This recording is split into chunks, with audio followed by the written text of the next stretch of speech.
విజయవాడ మొగల్రాజుపురంలో స్వయంభూగా వెలిసిన రసలింగేశ్వర పాదరస శివలింగాన్ని చూసేందుకు, దర్శించేందుకు రావడం జరిగింది. మరి గతంలో మనము మన స్టూడియోలో, సుమన్ టీవీ స్టూడియోలోనే మరి వివిఎస్ఎన్ మూర్తి గారితో మనం మాట్లాడాము. వాళ్ళ నాన్నగారు ఎన్నో సంవత్సరాలు కష్టపడి ఈ పాదరస శివలింగాన్ని తయారు చేశారు.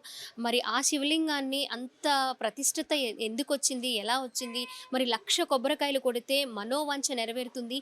ఏం కోరుకున్నా అది 100% నెరవేరుతుంది అనే నమ్మకంతో కొన్ని సంవత్సరాలుగా చాలామంది భక్తులు ఇక్కడికి రావడం జరిగింది. భక్తులు అంటే ఎమ్మెల్యేలు, ఎంపీలు అలాగే చాలామంది ఐఏఎస్ ఆఫీసర్లు ఇంకా చెప్పుకుంటూ పోతే చాలామందే ఉన్నారు. అంత విశిష్టత కలిగిన పాదరస శివలింగానికి అంత మహిమ ఎలా వచ్చింది? ఏంటి? అసలు ఎలా సాధ్యమైంది? ఎవరు ఇక్కడ ప్రతిష్ఠించారు? ఏంటి అనే పూర్తి వివరాలు మనం తెలుసుకుందాము. ఇక్కడికి రావడం అయితే నాకు చాలా చాలా హ్యాపీగా ఉంది.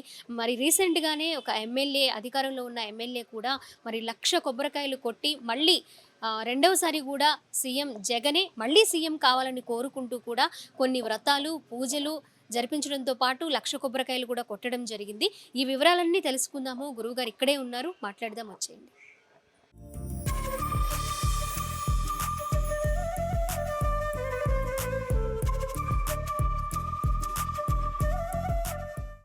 లోపలికి రాగానే చూడండి ఎంత ప్రశాంతంగా అనిపించిందో. ఆ వైబ్రేషన్సే వేరేగా ఉన్నాయి. చూడొచ్చు మనము. ఇక్కడ స్వయంభూగా వెలిసిన పాదరస శివలింగం దగ్గరికి మనమొచ్చాము. చూడండి ఒకసారి మొత్తము.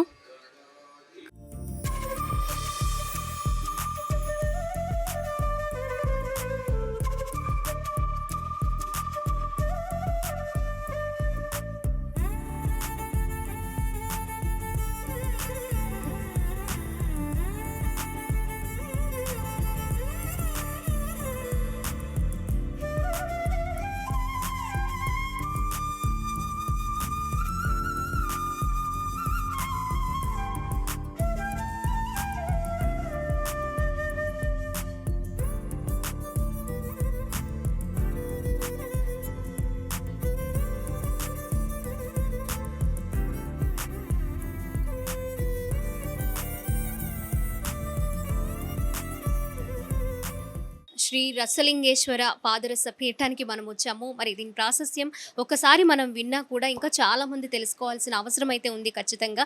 ఇంకొక్కసారి అసలు ఈ పీఠం యొక్క ప్రాముఖ్యత ఏంటో, ప్రాశస్త్యత ఏంటో గురువుగారు మన దగ్గరే ఉన్నారు. మాట్లాడి అడిగి తెలుసుకుందాము. గురువుగారు నమస్తే అండి.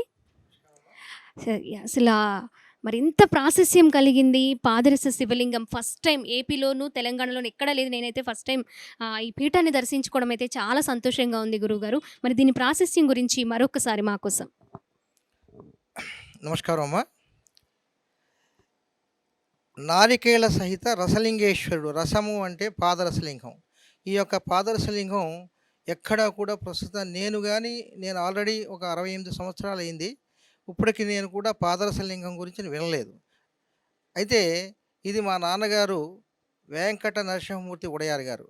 ఆయన ఆయుర్వేదంలో దిట్ట. ఆయుర్వేదంలో పాదరసాన్ని వాడతారు కాబట్టి ఆయన ఈ పాదరసం ద్వారా ఆయన శివభక్తుడు. శివపంచాక్షరి చేసుకుంటూ ఈ యొక్క రసలింగేశ్వరుడిని తయారు చేయాలి, లింగాన్ని తయారు చేయాలనే ఒక తపనతోటి ఆయన ఈ లింగం యొక్క ప్రాశస్త్యాన్ని అందరికీ కూడా విన్నవించాలి, అందరికీ తెలియాలి. దీని యొక్క గొప్పతనం అనేటువంటిది ఆయన మొదలుపెట్టారు. ఎట్లాగంటే ఈ పాదరసం ఆయుర్వేదంలో వాడతారు కాబట్టి మనం చూసాం, అనేకమైన లింగాలు మనం చూసాం. అది లింగస్వరూపుడు. ఈశ్వరుడు ఎప్పుడూ కూడా లింగస్వరూపుడే. ఎక్కడ ఏ గుళ్ళోనూ కూడా విగ్రహ రూపంలో మనం చూడం. అది ఏంటంటే ఓన్లీ లింగ స్వరూపంలోనే చూస్తాం. మన పాదరస లింగమే కాకుండా మనం బంగారంలో చూస్తాం, వెండిలో చూస్తాం. మీరు చెప్పారు లాస్ట్ టైం కూడా. అనేకమైన లోహాలతో ఉన్నటువంటి విగ్రహ లింగాలను మాత్రమే చూస్తాం. అటువంటి కాకుండా పాదరస లింగాన్ని తయారు చేయలేని దానికి మరి భగవంతుడు కల్లో కనపడి, నువ్వు పాదరసాన్ని వాడుతున్నావు, ఈ యొక్క అనేక వస్తువులతో చేస్తున్నారు, నీ శివభక్తుడు కాబట్టి నువ్వు కూడా ఒక లింగాన్ని తయారు చేయి మీరు ఆజ్ఞ ఇచ్చారని అప్పట్లో అనుకునేవారు. ఆ విధంగా ఆయన అనేకమైనటువంటి మూలికలతో ఈ లింగాన్ని, రసలింగాన్ని, పాదరసాన్ని లింగంగా తన చేతిలో వేసుకొని శివపంచాక్షి చేసుకుంటూ ఓం నమ శివాయ, ఓం నమ శివాయ, ఓం నమ శివాయ అనుకుంటూ ఆ యొక్క పాదరసాన్ని గట్టిపరిచి దాన్ని లింగంగా తయారు చేసి ప్రతి అమావాస్యకి, పూర్ణిమకు కూడా 108 కొబ్బరికాయలతోటి, అట్లాగే అమృత మన ఆ పంచామృతాలతోటి కూడా అభిషేకం చేసుకుంటూ ఈ పేదలకు వైద్యం చేసుకుంటూ ఉండేవాడు ఆయన. ఆయన ఆయుర్వేదంలో దిట్టనమాట. ఓకే గురూజీ. ఇక్కడికి వచ్చి దర్శనం చేసుకున్న తర్వాత, ఈ పీఠని దర్శించిన తర్వాత ఎంతోమంది ఎమ్మెల్యేలు కావడం, ఎంపీలు కావడం, ఐఏఎస్‌లు, ఐపీఎస్‌లు ఇలా చాలామంది విన్నాం. వాళ్ళ సక్సెస్ స్టోరీలు ఇక్కడికొచ్చిన తర్వాత మాత్రమే. మరి వాళ్ళ గురించి ఒకసారి చాలామంది వచ్చారమ్మా. మాకు మెయిన్‌గా బ్యూరోక్రాట్స్‌లో, ఎందుకంటే నేను ఒక ఫారెస్ట్ ఆఫీసర్‌గా తెలియటం, మా బ్యూరోక్రాట్స్, ఐఏఎస్‌లు, ఐపీఎస్‌లు అట్లాగే ఫారెస్ట్ డిపార్ట్మెంట్‌లో ఉన్నటువంటి వ్యక్తులు, కొంతమంది శాసనసభ్యులు, ఎంపీలు అందరూ కూడా వచ్చారు. వచ్చి ఈ స్వామిని దర్శించుకుని, ఆ స్వామిని ఇట్లా టచ్ చేసి 108 కొబ్బరికాయలు కొట్టి వెళ్ళిన తర్వాత వాళ్ళ పనులన్నీ కూడా అయినాయి. ఆ విధంగా ఇది చాలా ప్రాసెస్‌లోకి వచ్చింది. అంటే అందరికీ మనం చెప్పలేము కానీ అటువంటి రావటం, తర్వాత ఉద్యోగం గురించి, అలాగే వివాహాల గురించి, సంతానం గురించి ఈ విధంగా ఎంతోమంది వచ్చారు. వారు వచ్చిన తర్వాత 40 రోజులు అవ్వనివ్వండి, లేకపోతే 50 రోజులు అవ్వనివ్వండి, 15 రోజులకి కొంతమంది తెలిసినోళ్ళు వచ్చి, "అయ్యా! స్వామి సన్నిధిలోకి మరొక్కసారి మేము చూస్తాము. మరి మీరు కూడా కొంచెం మాకు చేయండి" అని చెప్పంటే చాలామంది వచ్చారు. ఇట్లా ఉద్యోగాల గురించి దీనికి ఆల్రెడీ ఈయన ప్రమోషన్స్ గురించి రసలింగేశ్వరుని కూడా పేరుంది. ఆ విధంగా కూడా ఈ యొక్క రసలింగేశ్వరుని పాదరసలింగేశ్వరుని దర్శించుకుని అనేక మంది లబ్ధి పొందారు. అందులో భాగంగా కొంతమంది ఎంపీలు కూడా వచ్చారు, ఎమ్మెల్యేలు వచ్చారు. ఆ విధంగా వారి కార్యక్రమాలు జరగడం వల్ల ఇది ఉచితంగానే మా ఇంట్లోనే ఈ పీఠం ఉంది. నాకు కూడా లబ్ధి జరిగింది. అదేమిటంటే మా నాన్నగారు శివభక్తుడు కాబట్టి శ్మశానంలో శివాలయం కట్టాలనే ఉద్దేశంతోటి ఒక స్థలాన్ని కొనమన్నాడు. స్థలం కొన్నాం. రూ. 4,000 కొన్నటువంటి ఆ స్థలంలో కొన్నటువంటిది అది రూ. 80,000 అవ్వటం. ఆ తర్వాత 15,00,000 అవ్వటం. ఆ 15,00,000 అయింది. ఈ యొక్క ఈ ఈశ్వరుడు ఉన్నటువంటి నేను 15,00,000 కొనటం. ఈవేళ అది 4,00,00,000 అయింది. ఆ విధంగా నేను లబ్ధి పొందాను. మరి అట్లాగే చాలామంది ఒకడు పాడేరులో ఉన్నటువంటి ఒక ఎంపీ గారు వచ్చి ఇక్కడ కొట్టుకుంటే ఆవిడ ఎంపీ అయింది. చాలామంది ఇంకా బ్యూరోక్రాట్స్ ఆ విధంగా ఇది ప్రాసెస్‌లో. రీసెంట్‌గా ఒక 1 వీక్ బ్యాక్ మనకి అధికారంలో ఉన్న వైసీపీ ఎమ్మెల్యే నల్లపురెడ్డి ప్రసన్నకుమార్ రెడ్డి గారు కూడా సతీ సమేతంగా వచ్చి మరి ఈ పాదరస శివలింగానికి అర్చనలు, పూజలు, అభిషేకాలు చేయడం జరిగింది. 1,00,000 కొబ్బరికాయలు కొట్టి. మరి దాని గురించి? అదేనమ్మా, లాస్ట్ టైం మీరు అడిగారు 1,00,000 కొబ్బరికాయలు ఎవరన్నా వస్తారా అంటే, ఆయన ఆ ఎమ్మెల్యే గారు ఆయన ఆల్రెడీ ఇక్కడికి రావటం, కొన్ని కార్యక్రమాలు ఆయన అనుకున్నవి జరగటం వల్ల ప్రసన్న కుమార్ రెడ్డి గారు చాలా నిస్వార్థపరుడు. ఆయన తన అధిపతి కూడా ఎందుకు ముఖ్యమంత్రి కాకూడదు, ఇటువంటి కార్యక్రమాన్ని నేనెందుకు చేపట్టకూడదు అని ఆయన ఏమన్నారంటే, మీరు మరి కాకినాడలో ఎస్ఆర్ఎన్పి చౌదరి గారు 1,00,000 కొబ్బరికాయలు కొట్టారన్నారు కదా, అక్కడికి మీరు ఆ స్వామిని తీసుకెళ్లారు కదా, మాకు కూడా ఆ అవకాశాన్ని కలిగించండి.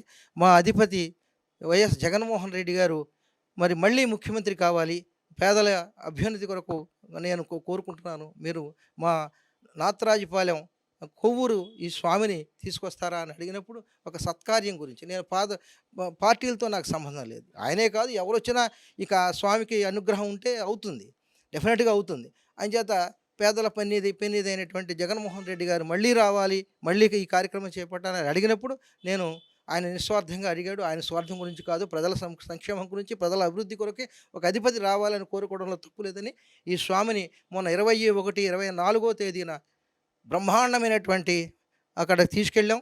అక్కడ తీసుకెళ్ళినప్పుడు మరి విఘ్నేశ్వర పూజ, పుణ్యాహవచనంతో పాటు అక్కడ 1,00,000 బిల్వార్చన, 1,00,000 రుద్రాక్ష, 1,00,000 కుంకుమార్చన, 1,00,000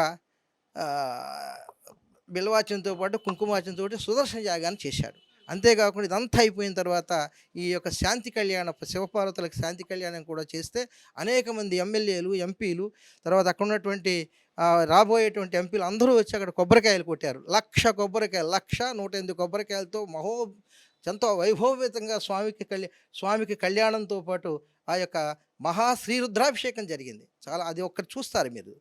అది అంత బ్రహ్మాండంగా జరిగింది. మరి స్వామి సన్నిధిలో మన జగన్మోహన్ రెడ్డి గారి గోత్రం కుంభాల గోత్రం. జగన్మోహన్ రెడ్డి గారు, భారతీ రెడ్డి గారు వాళ్ళ పిల్లల తరపున కూడా ఆయన గోత్రనామాలతో చేశారు. అనేకమైన ప్రముఖులు, 70 మంది వేద పండితులు. ఈస్ట్ గోదావరిలో చాలా పవిత్రమైన ప్రదేశం ముక్తేశ్వరం.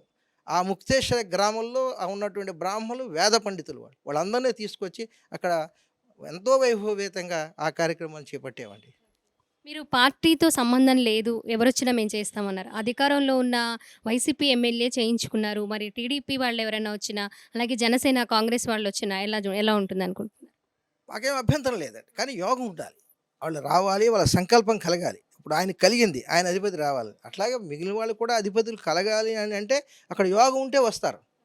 డెఫినెట్‌గా ఎవరొకరు యోగం ఉందనుకోండి వస్తారు. లేదు పలానా వ్యక్తి గెలవాలని చెప్పి ఎమ్మెల్యే వచ్చినా మేము చేస్తాం.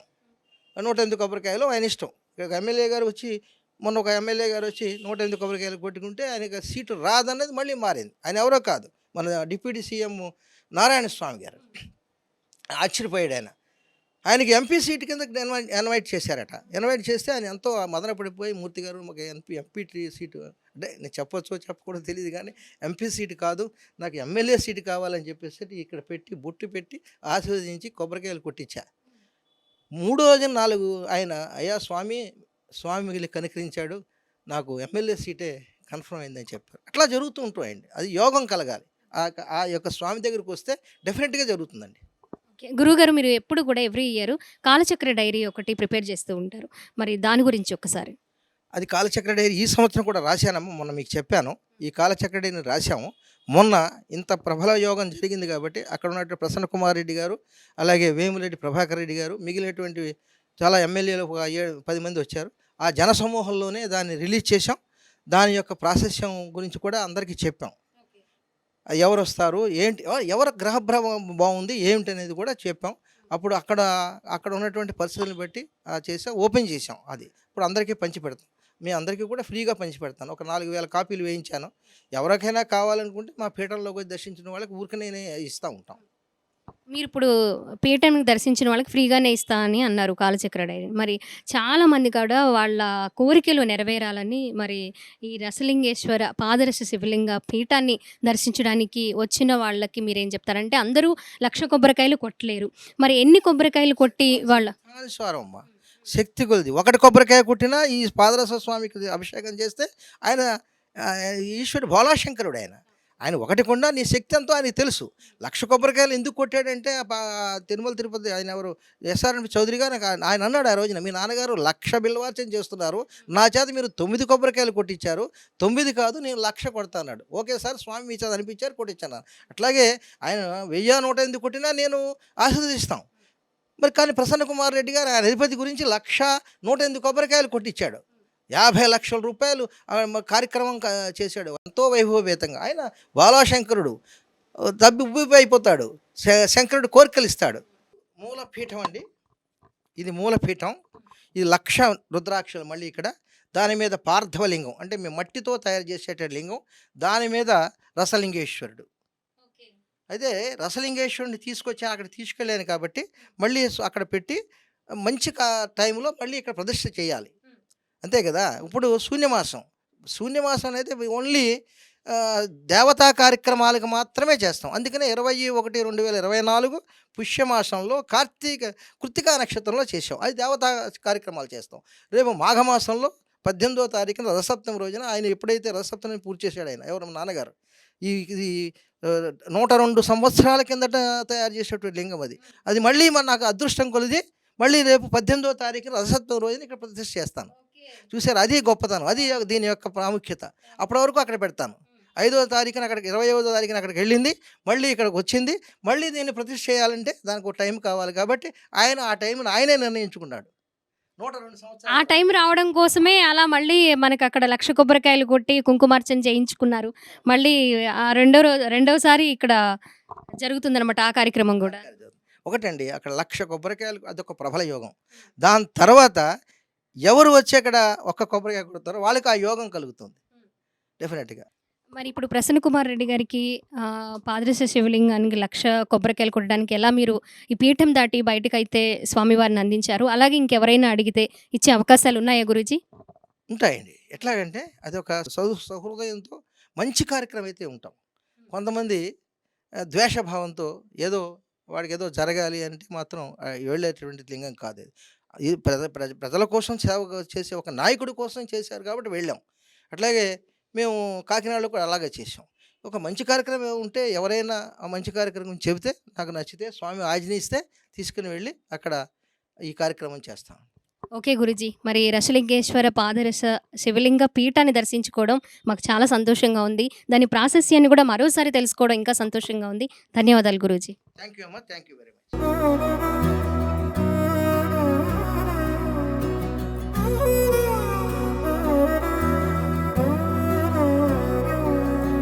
సగరి